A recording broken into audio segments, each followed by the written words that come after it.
نحمده ونصلی علی رسولہ الکریم اعوذ باللہ من الشیطان الرجیم بسم اللہ الرحمن الرحیم۔ میں محمد یوسف الحسنی الحسینی اور آپ دیکھ رہے ہیں میرا یوٹیوب چینل ہمارا پاکستان۔ ہمارا آج کا موضوع ہے عدل و انصاف۔ اعوذ باللہ من الشیطان الرجیم بسم اللہ الرحمن الرحیم اعدلوا واقرب للتقوی صدق اللہ العظیم۔ اللہ تعالیٰ کی پاک ذات نے فرمایا کہ عدل کرو، انصاف کرو، اور یہ اللہ کے تقوی کے بہت قریب ہے۔ اور تقوی کے لغوی معنی ہے ڈر جانا، اللہ کا خوف رکھنا، اللہ سے ڈر جانا، یہ تقوی ہے۔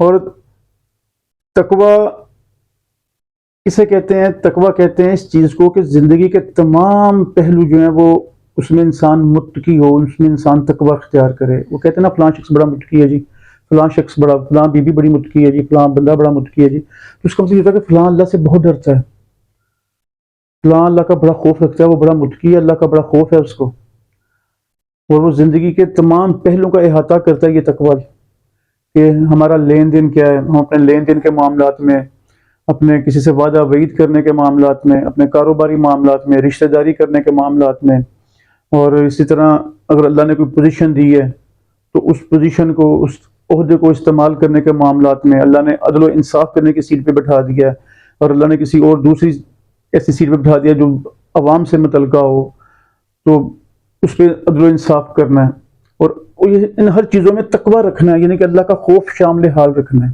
اور یہی کامیابی ہے۔ اللہ تعالیٰ کی پاک ذات نے فرمایا ان اکرمکم عند اللہ اتقاکم، کہ بے شک تم میں سے سب سے زیادہ محترم وہ ہے۔ اور میرے استاد محترم اس کی تشریح کرتے تھے کہ بے شک تم میں سے سب سے زیادہ وی آئی پی، ان اکرمکم، تم میں سے سب سے زیادہ اکرم کون ہے، وی آئی پی، وی آئی پی کون ہے؟ وہ جو اللہ سے زیادہ ڈر گیا۔ ان اکرمکم عند اللہ اتقاکم، اللہ کے نزدیک تم میں سے سب سے زیادہ وی آئی پی وہ ہے، سب سے زیادہ محترم وہ ہے، سب سے زیادہ اکرام اس کا ہے جو اللہ سے ڈر گیا، اور یہ تقوی زندگی کے ہر پہلو کا احاطہ کرتا ہو۔ اور وہ لوگ، یہ تو ہر مسلمان مردوں کی خواہش ہے کہ وہ اللہ کا محبوب بن جائے، اللہ کا ولی بن جائے، اور اللہ کا قرب حاصل ہو جائے، اللہ اس کو اپنے قریب کر لے۔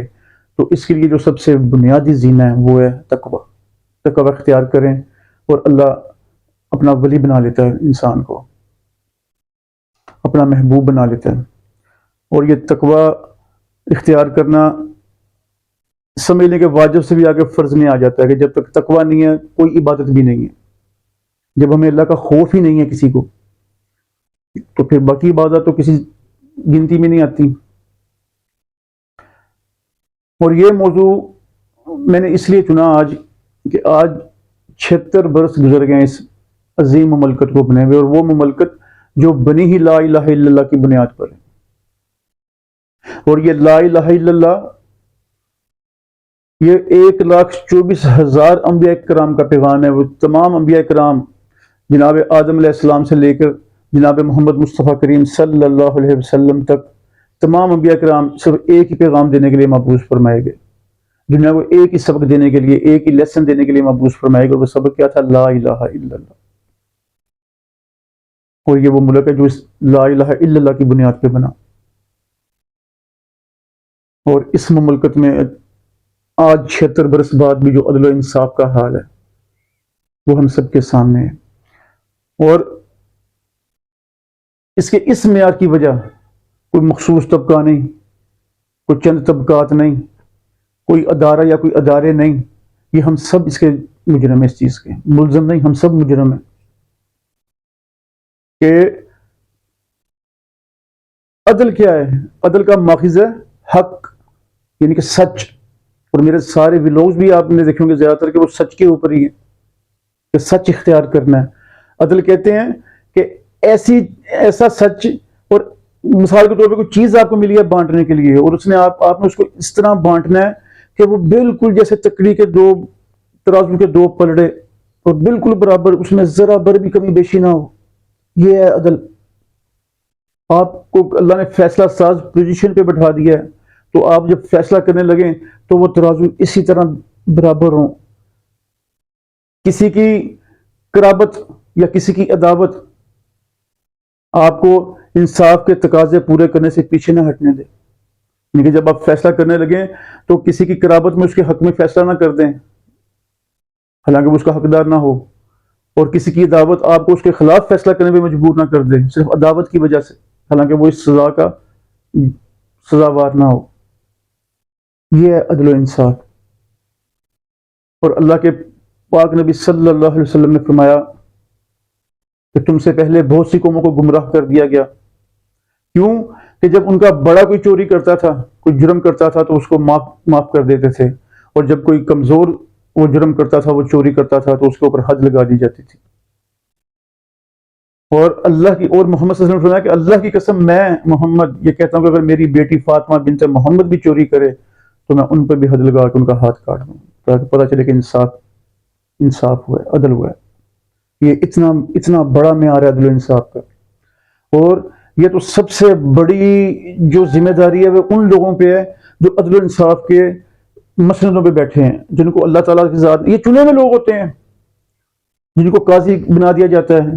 جیسے ہمارے یہاں جج حضرات ہیں, عدالتوں کے مختلف سسٹم ہیں, مختلف یعنی کہ اس کے منازل ہیں عدالتوں کی کہ یہ صدر کی عدالت ہے, یہ سیشن کی عدالت ہے, یہ ہائی کورٹ ہے, یہ سپریم کورٹ ہے.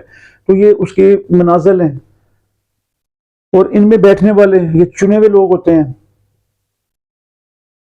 اور اللہ تعالیٰ کی پاک ذات نے فرمایا, حدیث ہے یہ کہ محمد صلی اللہ علیہ وسلم نے فرمایا کہ 7 لوگ جو محشر کے میدان میں اللہ کے سائے کے حقدار سائے میں ہوں گے, ان میں ایک وہ بھی ہے جس کو اللہ نے بادشاہت دی اور اس نے عدل کیا, اس نے انصاف کیا.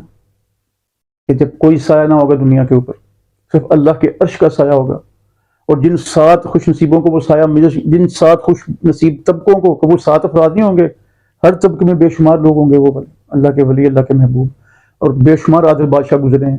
اور اس میں یہ خالی بادشاہ ہی نہیں, جس کو حاکمیت مل گئی وہ بادشاہ, جو جج اپنی مسند پہ بیٹھا ہوا ہے اور عدل و انصاف اس کی ذمہ داری ہے, وہ اس مسند پہ بادشاہ طاقتور ہے, اور وہ اللہ کے عرش کے سائے کے مستحق ہیں جو عدل و انصاف کریں گے. اور جو اپنی طاقت کا استعمال کرتے ہوئے, اپنی بادشاہت کا استعمال کرتے ہوئے, اپنے عہدوں کا استعمال کرتے ہوئے انصاف نہیں کریں گے, عدل نہیں کریں گے, بلکہ عدل و انصاف کے اپوزٹ جو چیز ہے کہ ظلم کریں گے, زیادتی کریں گے, تو اللہ تو ان کی طرف نظر بھی نہیں کرے گا معاشر کے میدان میں. اسی طرح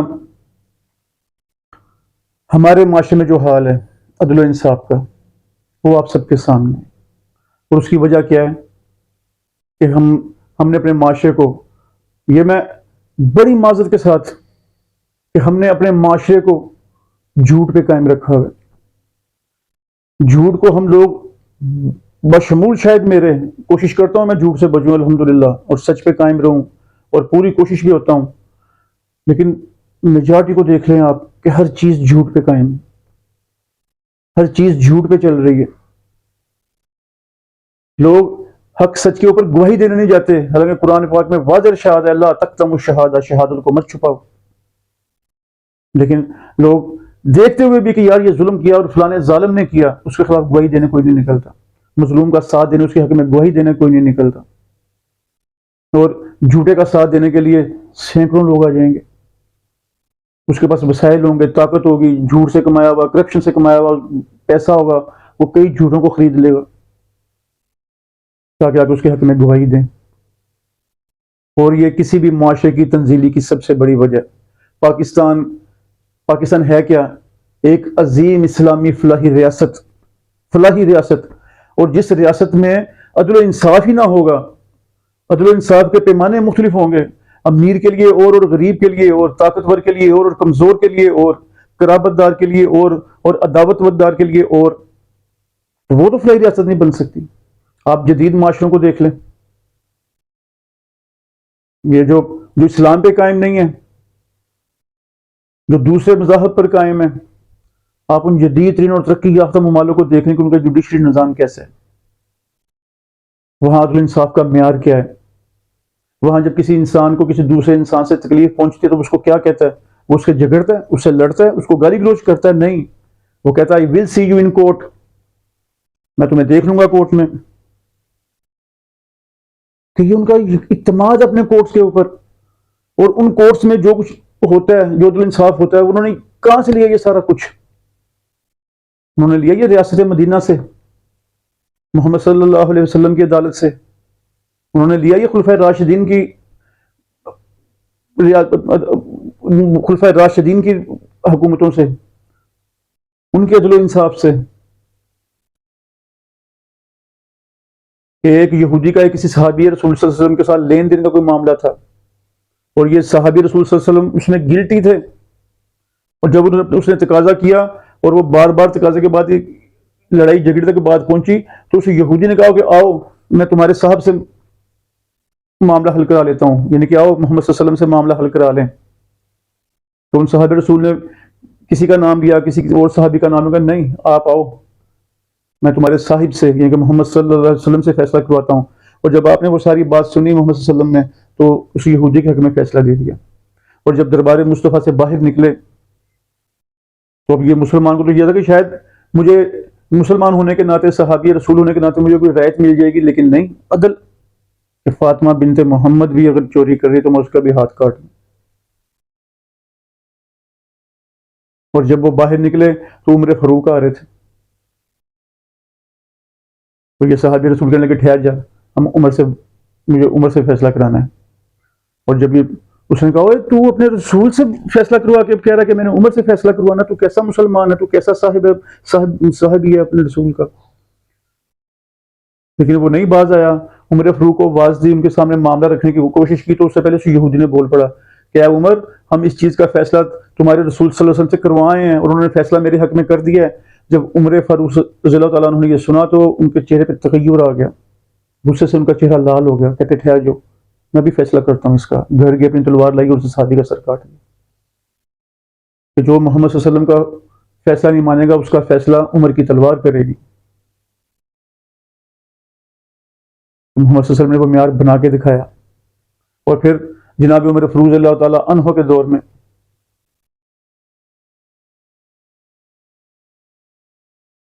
کہ ان کے ایک صاحبزادے کسی جشن کے موقع پہ یا کسی عید کے موقع پہ یا کسی تہوار کے موقع پہ ان سے شراب نوشی ہو گئی، اور اس شراب نوشی کے عالم میں وہ ہم بستری کر بیٹھے غیر محرم سے۔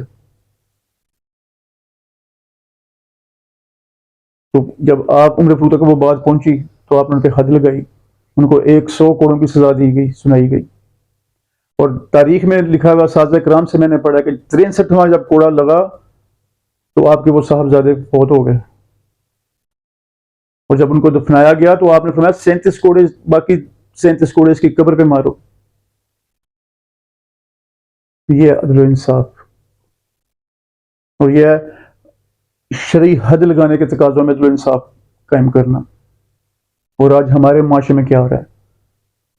اور سب سے بڑی بات عدل و انصاف کے راہ میں جو رکاوٹ ہے عدل و انصاف کے معاملے میں، وہ ہے عدل و انصاف میں رکاوٹ پیدا کر دینا، اس میں تاخیر کرنا۔ اور ایسا بھی ہوا ہے ہمارے معاشرے کے اندر کہ کسی کو 20 سال سزا ہو گئی کاٹتے ہوئے جیل کے اندر، اور 20 سال بعد پتہ چلا کہ یہ تو بے گناہ ہے، اور کوئی اپنی مینول سزا، اپنی قانونی سزا پوری کر کے 14-15 سال جیل سے باہر آ گیا، اور پھر فیصلہ اس کے حق میں آ گیا کہ یہ تو بے گناہ تھا۔ اور ایسے واقعات ہوئے کہ کوئی شخص فوت ہو گیا ہے اور اس کے 4 سال بعد اس کے حق میں فیصلہ آ گیا کہ یہ بندہ، یہ حقدار تھا یہ بندہ اس چیز کا۔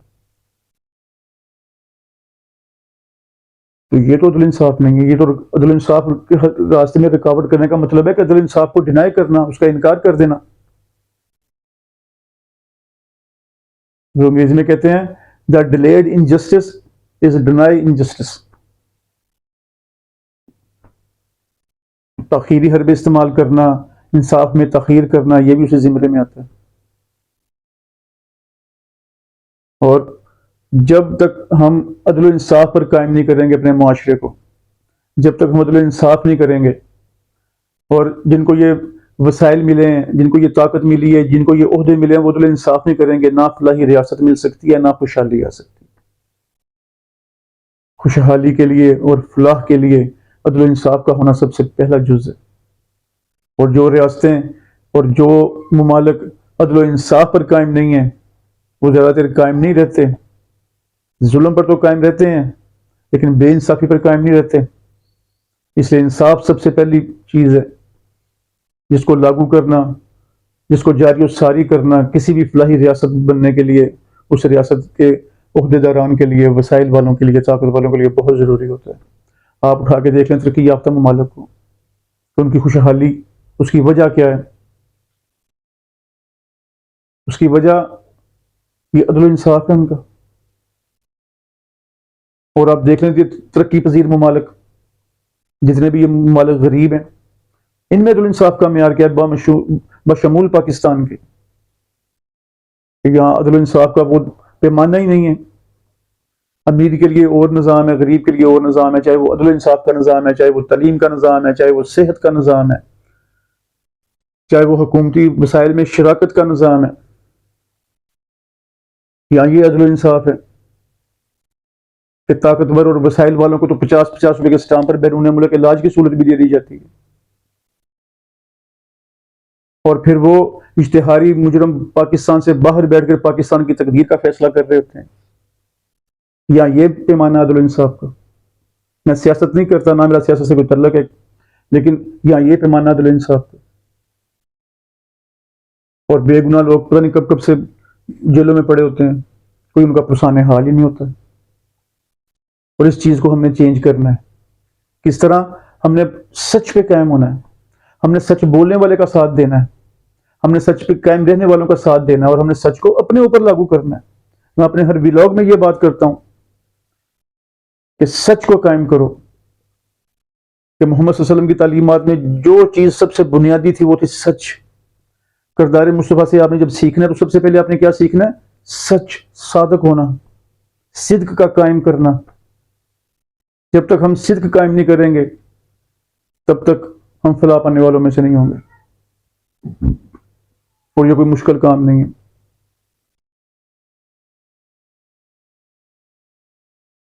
عدل و انصاف کا پیمانہ سب کے لیے برابر ہونا چاہیے، وہ کوئی ہے. اور عدل و انصاف کی فراہمی میں تاخیری حربے نہیں ہونے چاہیے، اور عدل و انصاف کی فراہمی میں اقربا پروری نہیں ہونی چاہیے. یہ کسی وڈیرے کے بچے نے کسی بچی کو یہاں پہ قتل کر دیا، کیس عدالت عظمیٰ تک بھی گیا، لیکن اس کے بعد اس وقت کے جو چیف جسٹس صاحب سے وہ انہوں نے وہ دید سے یا انکار کر دیا کہ نہیں بھائی میں یہ صلح نہیں مانتا. کہ اس کی ماں نے بیان دیا جی کہ ہماری صلح ہو گئی. اور صلح کیسے کی؟ کہ میری اور بھی 2 بیٹیاں ہیں. لیکن پھر بالآخر ہوا کیا؟ طاقت اور پیسہ جیت گیا، اور وہ قتل کرنے والا آج آزاد فضاؤں میں، یا شاید پتہ نہیں پاکستان سے ہی باہر ہے. یہ کوئی عدل و انصاف کا معاملہ نہیں ہے. اور جب تک یہ معیار رہیں گے عدل و انصاف کے، نہ ہم خوشحال ہو سکتے ہیں، نہ ہم فلاحی ریاست بن سکتے ہیں. اور اگر آپ چاہتے ہیں کہ ہمارا معاشرہ بھی خوشحال ہو، ہمارا ملک بھی خوشحال ہو، اور ہم ایک ترقی یافتہ ملک ہوں اور ایک گریٹر پاکستان بنے، تو سب سے پہلے ہمیں جو چیز اختیار کرنی ہے وہ ہے عدل و انصاف پر قائم ہونا. اور اس کو ہم نے اپنی ذات سے شروع کرنا ہے. کسی کی دشمنی ہمیں اس کے خلاف جھوٹی گواہی دینے پر مجبور نہ کر سکے، کسی کی عداوت ہمیں اس کے حق میں گواہی دینے سے نہ روک سکے، اور کسی کی کمزوری ہمیں جابر کے سامنے کھڑے ہونے سے نہ روک سکے، اس کے جبر کی وجہ سے اور اس کی مظلومی کی وجہ سے، اس کی کمزوری کی وجہ سے. اور اللہ کرے کہ میری پوری قوم اس چیز کو اپنے اوپر لاگو کر لے. اللہ کرے کہ ہمارے جو وہ جن کے پاس وسائل ہیں اور طاقت ہے، اور جن کے پاس اس ملک کی تقدیر کا وہ کیا کہتے ہیں اس کو، جس اس ملک کی تقدیر کے فیصلہ سازی کی طاقت ہے جن کے پاس، اللہ کرے وہ عدل و انصاف پر قائم ہو جائیں. اللہ کرے کہ وہ تقوی اختیار کر لیں، ان کو اللہ کا تقوی یاد آ جائے، اللہ کا خوف یاد آ جائے، اور ان کو اللہ کا محبوب بننے کی لگن پیدا ہو جائے ان کے اندر، اور وہ جو کریں وہ اللہ کے تقوی کے لیے کریں. اور اللہ کرے یہ سب سے پہلے تقوی ہم عام لوگ اپنے اوپر قائم کریں. جب ہم تقوی اختیار کر لیں گے، جب ہم خود کو سچ پر قائم کر لیں گے، جب ہم اپنی زندگی سنت رسول صلی اللہ علیہ وسلم اور قرآنی احکامات کے مطابق بسر کرنا شروع کر دیں گے، تو انشاءاللہ یہ ریاست ایک فلائی ریاست بھی بنے گی، اور یہ پاکستان ایک عظیم اور گریٹر پاکستان بھی بنے گا۔ اللہ آپ کی اور ہم سب کی حفاظت کرے، اللہ آپ کی اور ہم سب کی اولادوں کی حفاظت کرے، اللہ آپ سب کی اور ہم سب کی جان مال عزت آبرو کی حفاظت کرے، اور اللہ ہمیں شریروں کے شر سے اور شرارتیوں کی شرارت سے اور حاسدوں کے حسد سے محفوظ رکھے، اور اللہ ہمیں جابر و ظالموں کے جبر و ظلم سے محفوظ رکھے، اللہ ہر جگہ ہمیں عافیت اور امان میں رکھے۔ وما علینا الا البلاغ المبین، وآخر دعوانا ان الحمد للہ رب العالمین۔ پاکستان پائندہ باد۔